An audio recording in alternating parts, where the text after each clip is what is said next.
আজি আমি কিছুমান ইম্পৰ্টেণ্ট কুৱেশ্যন আলোচনা কৰিবলৈ লৈছোঁ যিকেইটা কম্পিউটাৰ বেচিছৰ ওপৰত হ'ব আৰু এইকেইটা কুৱেশ্যন আপোনাৰ অসমত যিকোনো এক্সামৰ কাৰণে খুব ইম্পৰ্টেণ্ট হয়। তো ষ্টাৰ্ট কৰোঁ আজিৰ ভিডিঅ'টো। যে ফাৰ্ষ্ট কুৱেশ্যন যিটো আমাৰ আছে, ফাৰ্ষ্ট কুৱেশ্যনটো আছে যে who is the father of computer, মানে কম্পিউটাৰৰ পিতৃ বুলি কাক জনা যায়। তো আমাৰ যদি এনচাৰ হ'ব, এইটো এনচাৰ হ'ব যে আপোনালোকে জানে যে চাৰ্লছ বেবেজ কম্পিউটাৰৰ পিতৃ বুলি জনা যায়। ছেকেণ্ড কুৱেশ্যনটো আমাৰ আছে CPU ষ্টেণ্ড ফৰ, মানে CPUৰ অৰ্থটো কি, অৰ্থাৎ CPUৰ কাম বুলিও আহে। CPUৰ কাম কি? তো আমাৰ ইয়াত এনচাৰটোতো হ'ব চেণ্ট্ৰেল প্ৰচেছিং ইউনিট। বন্ধুসকল মনত ৰাখিব, ইম্পৰ্টেণ্ট কুৱেশ্যন হয়। নেক্সট কুৱেশ্যনটো আমাৰ আছে যে what is the smallest unit of, মানে কম্পিউটাৰৰ সকলোতকৈ সৰু অংকটো কি। যে মেমৰিৰ আটাইতকৈ সৰু অংশটো হৈছে বাইট। 4 নম্বৰ কুৱেশ্যনটো আছে যে which the following is not an import device, তলৰ কোনটো ইম্পৰ্ট ডিভাইচৰ নহয়, এইটো কুৱেশ্যন কৈছে। ইয়াৰ আমাৰ এনচাৰটো হ'ব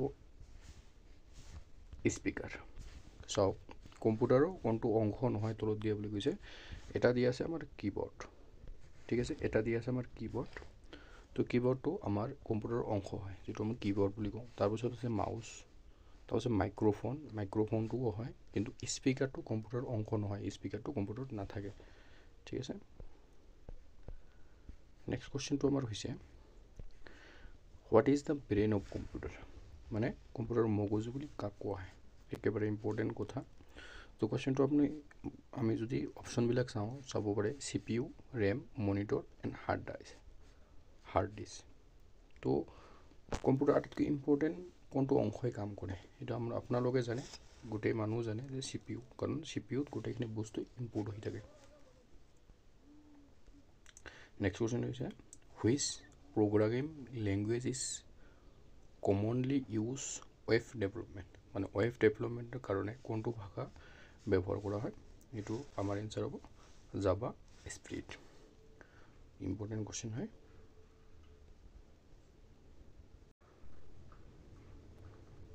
নেক্সট কুৱেশ্যনটো আমাৰ আছে যে what does GUI stand for, মানে GUI-ৰ কাম কি।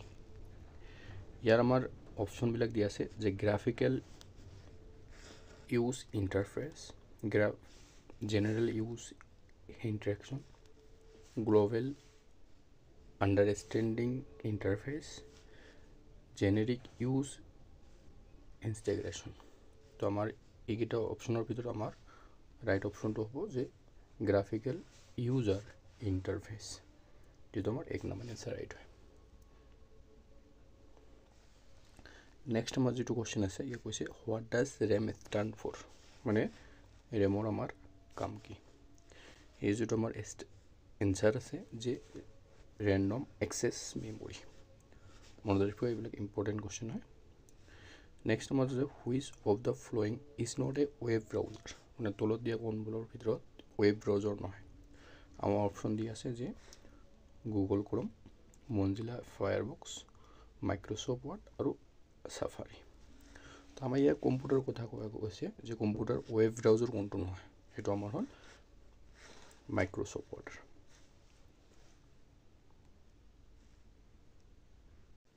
বন্ধুসকল আমি আজি যিকেইটা কুৱেশ্যন আমি কৰিলোঁ, 13টা কৰিলোঁ, কিন্তু এই 13টা কুৱেশ্যন অতি ইম্পৰ্টেণ্ট। এইকেইটা কুৱেশ্যনে ঘূৰি ঘূৰি আহি থাকে। ইয়াৰ ভিতৰত যদি আপোনালোকৰ কিবা কনফিউজন থাকে আপুনি নিশ্চয় কমেণ্ট কৰিব, আৰু যদি ইয়াৰ উপৰিও আকৌ কিছু কুৱেশ্যন আপোনাক লাগে কম্পিউটাৰ বেচিছৰ ওপৰত, আপুনি নিশ্চয় কমেণ্ট কৰিব, আপোনাক কৈ দিয়া হ'ব। ঠিক আছে, আজিলৈ ইমানে। জয় হিন্দ, জয় অসম।